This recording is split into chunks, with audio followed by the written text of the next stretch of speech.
महाराष्ट्राच्या विधानसभेच्या निवडणुकीमध्ये राज्यातल्या जनतेने अजितदादांच्या प्रभुत्वाच्या नेतृत्वाखाली आम्ही जो निर्णय घेतला त्यावर फार मोठ्या प्रमाणावरती शिक्कामोर्तब केलं। राज्यात आज 238 आमदारांचं संख्याबळ असलेलं महायुतीचं सरकार आहे। केंद्र आणि राज्य सरकारच्या विविध योजना राबवत असतानाच पक्षाचं संघटन अधिक मजबूत व्हावं आणि संघटनेच्या कार्यकर्त्या भगिनी सर्व क्षेत्रातल्या महिला भगिनींशी उत्तम पद्धतीने जोडल्या जाव्यात या दृष्टिकोनातून रुपालीताई आणि त्यांच्या सर्व सहकाऱ्यांनी या ठिकाणी हे एक दिवसाची कार्यशाळा आयोजित केलेली आहे। पक्ष संघटनेबरोबरच इतर काही जबाबदाऱ्या कशा पद्धतीने घेता येऊ शकतील याचं मार्गदर्शन याच्यामध्ये होणार आहे। आम्ही म्हणाले की आगामी स्थानिक स्वराज्य संस्थांच्या निवडणुकीमध्ये 50% संधी महिलांना देणार आहे, कारण 50% एकतर जागा महिलांच्यासाठी राखीव आहेतच, पण कदाचित त्याच्याहीपेक्षा जास्ती जागा सुद्धा आम्ही त्या ठिकाणी देऊ शकतो। कारण प्रभावीपणाने काम करणाऱ्या महिला सहकारी भगिनी ज्या आहेत त्यांच्या कर्तृत्वाला कुठेतरी संधी देण्याची आवश्यकता आहे।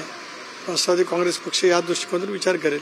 रायगडचं पालकमंत्री पदाचा तिढा अजूनही सुटत नाही। इतकं दमदार सरकार असताना इतकं बहुमत अमित शाह येऊन गेले का नेमकं होत नाही, कुठं अडतंय? हा निर्णय शेवटी राज्याचे मुख्यमंत्री देवेंद्रजी, अजितदादा, एकनाथराव शिंदे यांनी बसून घ्यायचा आहे। माझ्याकडे संघटनेची जबाबदारी आहे, त्यामुळे सरकार आणि सरकारचे निर्णय हे सरकारचं नेतृत्व करणारे नेते घेतील। पक्ष म्हणून तुमचा दावा असणार सातत्याने आधी सुद्धा तुमचेच पालकमंत्री भेटत होते। एक बाब अशी आहे की या संदर्भामध्ये सरकारने JR काढून निर्णय घोषित केला, काही कारणांच्यामुळे त्याला स्थगिती आहे। या संदर्भातला आम्ही मगाशी सांगितल्याप्रमाणे योग्य तो निर्णय सगळे तिन्ही नेतेमध्ये योग्य पद्धतीने करू। एक गोष्ट असं आहे की आज मी इथे महिला पदाधिकाऱ्यांच्या कार्यशाळेसाठी आलेलो आहे, त्यामुळे सरकारच्या कुठल्याही धोरणाच्या बाबतीमध्ये किमान जे काही नियुक्त आहे त्या बाबतीमध्ये मी काय मत प्रदर्शन करणार नाही। वेगळा प्रश्न आहे, बेळगावमध्ये जो हल्ला झालेला आहे पर्यटकांमध्ये, त्यात 26 पर्यटकांचा जीव गेलाय, देश हळहळतो। मात्र नितेश राणेंचं एक वक्तव्य येतं या माध्यमातून की यापुढे व्यवहार करताना धर्म विचारा, ज्यामध्ये पहिल्यामध्ये जो हल्ला झाला तो धर्म पाहून हल्ला झाला, तर आता यापुढे व्यवहार करताना धर्म पाहून व्यवहार करा आणि त्यांच्याकडून हनुमान चालीसा पठण करून पाकिस्तानी अतिरेक्यांनी केलेल्या भ्याड हल्ल्याचा संबंध देशातल्या प्रत्येक राष्ट्रभक्त असलेल्या नागरिकांनी निषेध केलाय, जगाने सुद्धा निषेध केलाय। तो भ्याड हल्ला होत असताना ज्या पद्धतीने अतिरेक्यांनी विचारणा केली ती निंदनीयच आहे।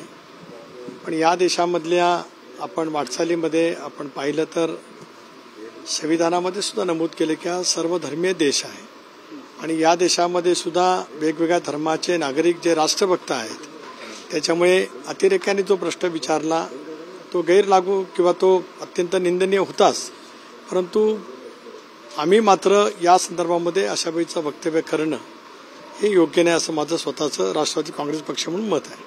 सर, आता तुम्ही जसं म्हणालात भाषणात की नोव्हेंबर-डिसेंबरपर्यंत स्थानिक स्वराज्याच्या निवडणुका लागू शकतात, खरंच अशी पॉसिबिलिटी आहे का? कारण अनेक दिवसांपासून आपण जर बघितलं प्रश्न कोर्टात जरी प्रलंबित असला तरी लोअर ग्राउंड्सवर जर आपण बघितलं तर खरंच नागरिकांना देखील हाच प्रश्न पडलेला आहे। नाही, सर्वोच्च न्यायालयामध्ये प्रलंबित असलेल्या याचिकेमध्ये सरकार आज अतिशय सतर्कतेने संविधानाच्या माध्यमातून प्रयत्न करत आहे।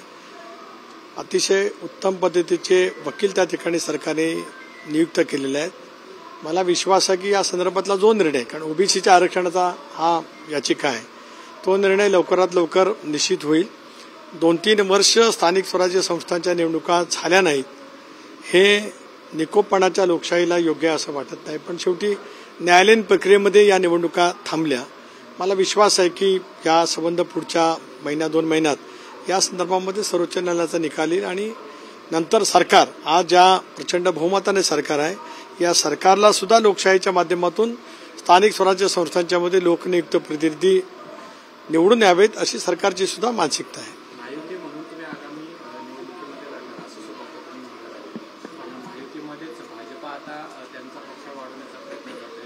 तुमची जिथं आमदार आहेत तिथं सुद्धा भाजप अनेक दिग्गजांचा प्रवेश करून गेले, म्हणजे संग्राम थोपटेंचा प्रवेश झाला, पुरंदरमध्ये संजय जगताप हे आता भाजपच्या वाटेवर आहे अशी चर्चा आहे। कुठेतरी दादांनाच आता अडकवण्याचा प्रयत्न भाजपकडून केला जातोय पुणे जिल्ह्यात आणि इतर ज्या ठिकाणी दादांचे आमदार आहेत त्या ठिकाणी दादांच्या विरोधात चांगली लोक घेतली जात आहेत। असं वाटण्याचं काही कारण नाही, कारण संबंध महाराष्ट्रामध्ये राज्यामध्ये महायुतीचं सरकार आल्यावर भारतीय जनता पक्ष असेल, शिवसेना असेल, राष्ट्रवादी काँग्रेस पक्ष दादांच्या नेतृत्वाखाली आम्ही सगळे काम करतो. त्या पक्षामध्ये सुद्धा मोठ्या प्रमाणावरती आज पक्षप्रवेश त्या ठिकाणी दीर्घकाळ विधिमंडळामध्ये सत्तेमध्ये शासनामध्ये काम करणाऱ्या सहकाऱ्यांचा सुद्धा होतो आहे. पक्ष वाढवण्याचा प्रत्येकाला अधिकार नक्कीच त्या ठिकाणी आहे. त्यामुळे दादांच्या नेतृत्वाला शह देण्याचा प्रयत्न आज महायुतीतला कुठला पक्ष करतो असं मला स्वतःला वाटत नाही. आम्ही वाटचाल करत असताना भक्कमपणाची साथ जशी सरकारला देतो तसं देवेंद्रजींची साथ ही सुद्धा सरकारच्या माध्यमातून काम करत असताना आम्हाला मिळते. सर, दादांचं एक वक्तव्य समोर आलेलं आहे, 2.5 वर्षानंतर नवीन लोकांना मंत्रिपदाची संधी दिली जाईल आणि मी शब्द पाळणारा नेता आहे, पक्षाचा अपमान होईल असं वर्तन कोणी करू नका. दादा स्पष्टपणाची भूमिका गेले वर्षानुवर्ष मांडत आले. खरं आहे की यावेळेला मंत्रिमंडळ गठीत होत असताना आपल्यालाही अन्य सहकाऱ्यांना संधी द्यायची आहे. त्याच्यामुळे 2.5 वर्षाच्या नंतर पुन्हा एकदा या संदर्भामध्ये विचार करायचा असं पक्षाच्या कोर ग्रुपमध्ये ठरलेलं आहे. त्यामुळे राष्ट्रीय अध्यक्ष म्हणून त्यांनी वक्तव्य करणं हा त्यांचा अधिकार आहे.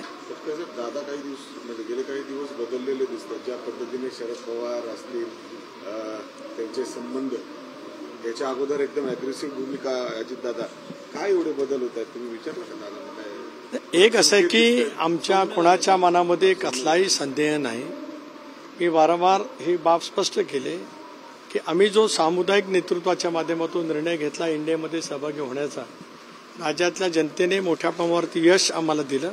त्यामुळे त्या निर्णयाच्या अनुषंगानेच आमची पुढची राजकीय वाटचाल देशामध्ये मोदी साहेबांच्या अमितभाईंच्या नेतृत्वाखाली इंडियामध्ये आहे, राज्यामध्ये महायुतीच्या सरकारमध्ये आहे. त्या निर्णयामध्ये तसूभरी बदल होण्याची सुतराम शक्यता नाही. त्याच्यामुळे आम्ही घेतलेल्या निर्णयाच्या अनुषंगाने कोणाच्या मनात काय मला माहीत नाही. एक बाब, कुटुंब म्हणून शेवटी त्या संदर्भात मी काही भाष्य करणार नाही, पण पक्ष आणि विचारधारा म्हणून मी मांडलेली भूमिका ही पक्षाची अधिकृत भूमिका. पाठीमागच्या काळात ठाकरे बंधू एकत्र येतील अशी एक शक्यता वर्तवण्यात आली होती. त्यानंतर सुप्रिया सुळेंना प्रश्न विचारण्यात आला की पवार कुटुंब एकत्र येईल का? त्यावर ते म्हणलं पांडुरंगाची इच्छा. तुम्हाला काय वाटतं, कुटुंबाने एकत्र यावं राजकीय आणि कुटुंब म्हणून? मी राजकीय भूमिका या ठिकाणी मांडली. शेवटी कुटुंब म्हणून पवार कुटुंब महाराष्ट्रातल्या राजकारणामध्ये गेले 60-65 वर्ष आज त्या ठिकाणी आहे. त्यामुळे कौटुंबिक नातं हा कुटुंबाचा अधिकार आहे, त्यावरती मी बिलकुल काय भाष्य करणार नाही. पण राजकीय भूमिका ही स्पष्ट निर्विवादपणाची आहे की आमची वाटचाल मोदी साहेबांच्या नेतृत्वाखालच्या इंडियामधली आज आहे, उद्याही राहील. पण त्याचं असंही म्हणणं होतं दादा आणि साहेब जे ठरवतील ते मला मान्य असेल. नाही, दादांनी आणि पक्षांनी सामुदायिक निर्णय घेतला इंडियामध्ये राहण्याचा. नाही, तो विषय येतच नाही. पक्षाच्या कुठल्याही फोरमवरती आम्ही घेतलेल्या निर्णयामध्ये बदल होण्याचे कुठलेही संकेत आज नाहीत. उद्याच्या भविष्यामध्ये येण्याची सुतराम शक्यता नाही. बाकी इतर जे काय असेल तो कौटुंबिक बाब आहे. सांगली जिल्ह्यातले 4 ते 5 माजी आमदार तुमच्या पक्षामध्ये आहेत. विषय जयंत पाटलांविषयीचा आहे. जयंत पाटील कधी येणार तुमच्या पक्षामध्ये? जयंत पाटील येणार असं तुम्हाला कोणी सांगितलं? जयंत पाटील एक 90 सालापासून महाराष्ट्राच्या राजकारणामध्ये प्रभावीपणाने काम करणारे एक सहकारी आहेत. आम्ही एकमेकाच्या सोबत काम केलंय. त्यांच्या मनात काय कधी कोणाला फारसं कधी कळलेलं नाही. त्यामुळे उद्याच्या भविष्यातली त्यांची वाटचाल काय मला माहीत नाही. पण आम्ही आज जी काय वाटचाल करतो त्याच्यामध्ये अनेक सहकारी आमच्याशी जोडले जात आहेत. संपर्कात आले, कधी बोलले तुम्हाला काही मनात? माझी विधिमंडळामध्ये एकदा अशी सहज भेट झाली. आमचा दीर्घकाळचा राजकीय प्रवास सोबत झालेला असल्यामुळे मैत्री आहे. काही मैत्री खातर चर्चा 1-2 वेळेला विधिमंडळामध्ये झाली, यापेक्षा काही वेगळी झालेली नाही आणि तशी होण्याची काही शक्यता आहे मला वाटत नाही. मैत्री आहे देखील म्हणताय, अस्वस्थ वाटतं जयंत पाटील तुम्हाला भेटल्यानंतर? वाटले अस्वस्थ? तुम्हाला नेमकं काय वाटते ते तुम्ही सांगा, मग मी बोलेन. एक असं आहे की पोटातलं पाणी हलून न देणं हा जयंत पाटलांची खासियत आहे. त्यामुळे त्यांच्या चेहऱ्यावरती तुम्हाला काही वाचता येणार नाही एवढं मात्र मला नक्की माहिती आहे. त्यांच्या पोटातलं पाणी तुम्ही आणू शकता. तोंडावर आणाल सगळं बोलतील ते, अलीकडे दिसत नाही स्क्रीनवर कुठं बोलताना. नाही, तो त्यांचा भाग आहे. शेवटी ते आज एका राजकीय पक्षाचे प्रदेश अध्यक्ष आहेत.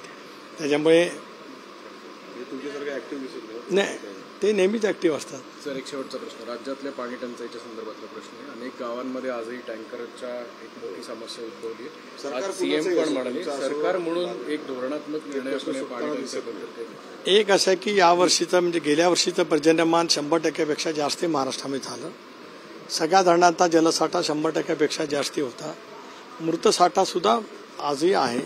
परंतु यावेळचा तीव्र उन्हाळ्याच्यामुळे बाष्पीभवनाचं प्रमाण वाढलं आणि या साऱ्याचा परिणाम भूगर्भातल्या पाण्याची पातळी खाली झालीच, पण धरणातल्या पाण्याचा साठा सुद्धा दुर्दैवाने कमी झाला.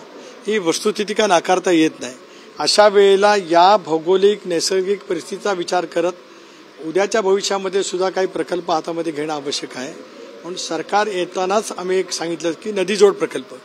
आजही या राज्यातील काही नद्या अशा आहेत की ज्या बारमाही वाहतात आणि दुष्काळी भागातल्या नद्यांशी त्या जोडल्या गेल्या तर हे आजचं जे भयावह चित्र, भीषण चित्र आपल्याला पाहायला मिळत आहे त्याच्यात बदल होईल. आजच्या महायुतीच्या सरकारच्या अजेंडावरचा तो पहिला क्रमांकाचा विषय आहे. त्यामुळे त्या दृष्टिकोनातून केंद्र सरकारच्या माध्यमातून सरकार काम करेल.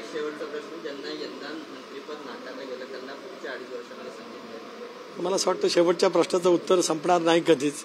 मी मगाशी सांगितलं की दादांनी राष्ट्रीय अध्यक्ष म्हणून आम्ही पक्षाच्या कोर ग्रुपमध्ये चर्चा केली आणि मला असं वाटतं कुठल्या तरी जाहीर कार्यक्रमामध्ये त्यांनी वक्तव्य केले.